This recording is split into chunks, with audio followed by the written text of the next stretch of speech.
Pemerintah Daerah Kabupaten Sumedang bersama Keraton Sumedang Larang mengadakan event budaya bertaraf nasional, yakni mengarak mahkota Binokasi Sanghyang Pake dari mulai Kabupaten Ciamis, kemudian ke Bogor, dan kembali ke Kabupaten Sumedang. Acara kirap Panji Keraton Sumedang ini merupakan bagian dari rangkaian peringatan Hari Jadi Sumedang ke-446.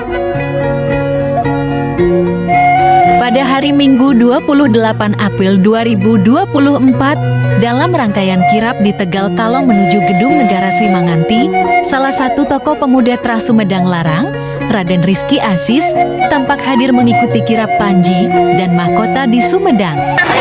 Kita menuju alun-alun Sumedang ke Keraton Sumedang Larang dalam rangka puncak kirap mahkota, dalam rangka juga memperingati hari ulang tahun Sumedang.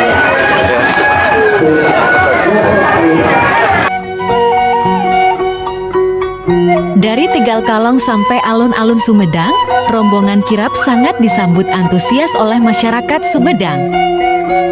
Sebagai bentuk penghormatan terhadap nilai-nilai budaya, khususnya wargi Sunda, Raden Rizky Aziz mengikuti rangkaian kirap dari Tegal Kalong hingga alun-alun Sumedang sampai selesai.